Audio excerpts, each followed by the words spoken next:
Oh hey, it's Wes, and today it's time to take a look at a very cute new light. It is the Colbor W100. And well, we're gonna recognize the elephant in the room right away. It does look a lot like the Zhiyun Molus X100, except the grip is backwards, so it's a totally different light, right? Let's find out. First thing we're gonna look at is the build quality. This has a bit of a plasticky feel to it, whereas the Zhiyun has this kind of metallic feel going on here. There's plasticky buttons, plasticky knobs.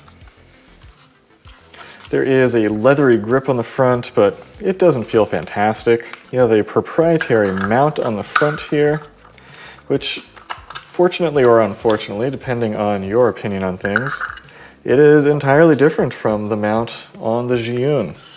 So it's not Bowen's, it's not here nor there, it's another mount. On the bottom here, you see a USB-C, we have a barrel connector for DC in, and this some sort of proprietary power connector, but I don't know what it is. I don't have anything that can plug into that. Feels fairly lightweight. As you can see, it is just minuscule.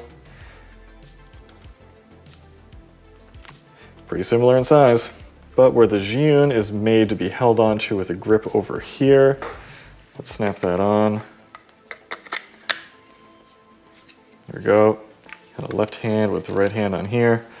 This one is made to be held onto over here or with the grip battery on the bottom. And I really like the controller interface here. It's pretty easy to use one-handed. We have a glass protector on the front. Let's take it apart and see what it looks like on the inside. So as you can see, much like the X100, the chassis is based around the whole metal heatsink and everything is bolted or clamped down to that, which does make it pretty sturdy, because it's all based around a big old chunk of aluminum. There is obviously no weather sealing. It is the opposite of weather sealed, whatever that might be. So overall, I'm going to give this a 7 out of 10 for build quality. Feature set. Obviously, the biggest feature of this is that you have 100 watts of light in a teeny tiny little package. Kind of a negative feature is that we have another proprietary mount.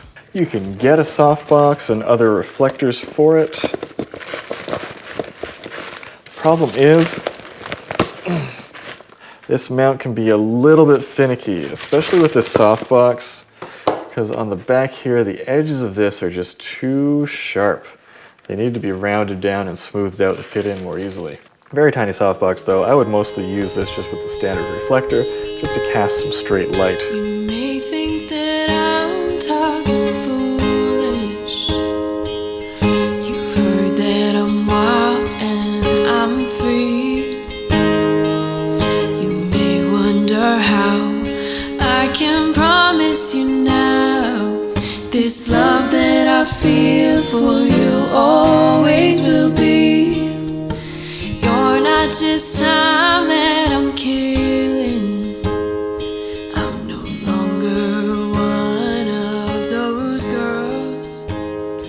Now, one of the great features of this is that you can be powered in a few different ways. So you can just plug it into the power adapter that comes with it and plug it in via USB-C. It comes with a USB-C cable, and this is a 90 or 100 watt capable charging cord. Those aren't the cheapest, so that's nice that they included that. We also have the USB-C to a D-tap. I also have the DC to D-tap, and that's how you're going to plug this in to our D-tap battery here. Ba-dum-ba-dum. Or you can just use any old V-mount battery with D-tap on it, no problem there. Now if you are running this at 100% output while plugged into this thing drains pretty quickly, because 100 watts is a lot of power. So you're only going to be looking at 10 to 20 minutes at most. Even though on paper you'd say 99 watt hours and 100 watt light, you should be able to get 1 hour out of it, but there's just too much heat, too much load, and this drains faster than that. But I can plug this into my MacBook Pro charger and it works no problem. Over USB-C, it only uses a maximum of 90 watts of power. And that is the same for the Zhiyun, but the Zhiyun on the screen, it tells you that it's only going to be using 90 watts, whereas this one, it just doesn't get all the way up to 100 watts when it's running on USB power. The app works great. We're going to see the app a little bit more very soon when we go through the effects. Why not right now? So here is your seizure warning. We're going to go through some flashy blinky lights and have a look at all these effects. And if you want to skip over, we'll be done at 7 minutes and 20 seconds. Easy to see. It's talking to me. I've already forgotten every other but you. Oh baby, I'm gonna love you forever, forever and ever, amen. As long as old men sit and talk about the weather, as long as old women sit and talk about old men. If you wonder how long I'll be faithful, just listen to how this song ends.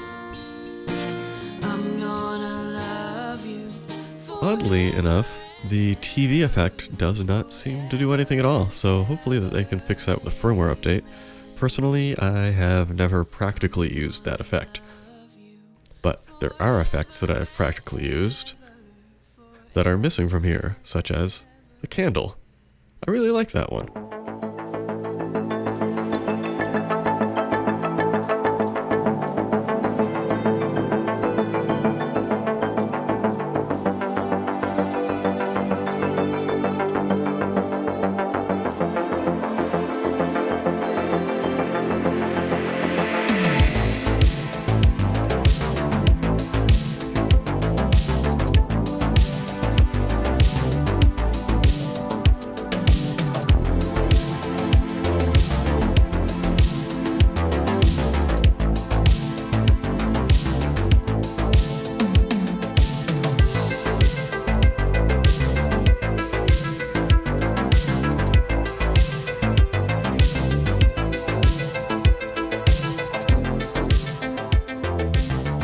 Colbor app has been around for a little bit now. It works very well. It's fast, it's intuitive. It doesn't have the most robust effect system, but it's not bad. You can modify most of the effects with the white balance and so forth, so I really like that. Oddly enough, it's lacking candle and fireworks, and for me, candle's a big one. You really like the candle effect, but it's just not in there, which is a disappointment. So overall, for feature set, I'm going to give this a 8.5 out of 10. Usability. Number one, we lose a point for having another proprietary mount. A big point in its favor is that this is so small and light as a feather. Turn this down quickly. We have a shortcut button to adjust the brightness, shortcut button to adjust the white balance. I like that. Or you can just use the knobs to do it. There is a dedicated teeny tiny button for the Bluetooth wireless pairing and so forth. I like that. I don't like to have to hold down a combination of buttons, and then a dedicated power button. I like that. They're all separated. Why can't we always do that? And again, the app is easy peasy, quick and easy. You have multiple options for powering it. We have 3 quarter 20s around this thing. There are 2 strap mounts for it. Very easy to configure this and set it up however you want. It's a very quiet operation. It just can't get that loud because like the fan is blowing straight through the LED essentially, and so there's just no way for a lot of heat to build up in a light like this. The screen has excellent viewing angles. You can see it clearly from every angle. However, it's recessed quite a bit in this cheapy feeling plastic, and so sometimes the edges kind of block out parts of the display, and obviously the display is very small. Once you get used to the control interface scheme, it is so simple. The only thing that I would really like is some inertial scrolling, as we saw in the iFootage anglerfish light, which made doing big adjustments super easy, but not entirely necessary because we have our shortcut buttons too. I'm gonna give this a 9 out of 10. It was a very easy light to use. Light quality, let's check the data. The biggest question was this light going to end up appearing to be the exact same light as the X100.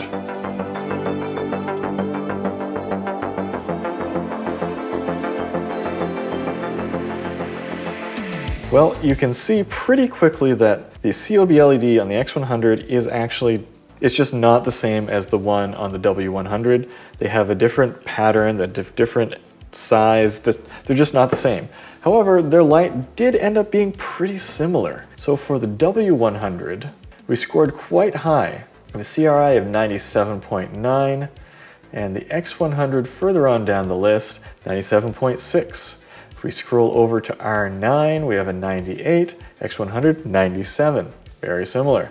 But where the W100 excels is in how well calibrated the system is.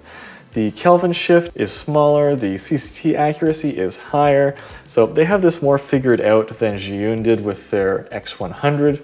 And so that gave us a light quality score of 92.5, which is very high, which is a 9.3 on this particular out of 10 scale here. So there you go, fantastic light quality. Value, and here's where we get the difference between these two. So the Zhiyun, it kind of feels nicer in the hand, feels like it's made of more premium materials.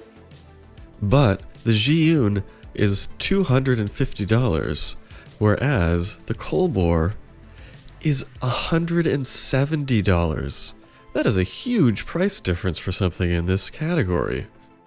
When you're getting improved light quality, just a slightly different build quality, different layout and so forth, well, there is no real direct competitors to this, but we'll branch out a little bit to more normal lights. Here's the Colbor CL100X for $200. It's a lot bigger. All of these are bigger. Godox SL100 by $230.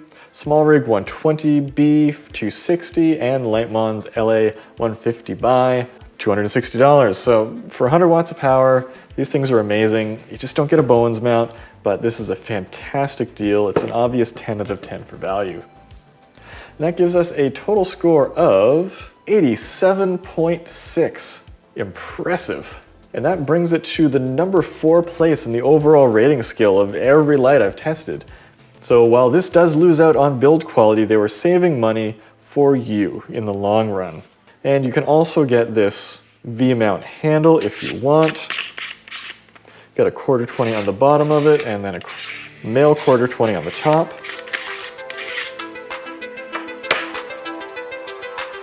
One of these days I'm gonna get the batteries out of this and see what they are.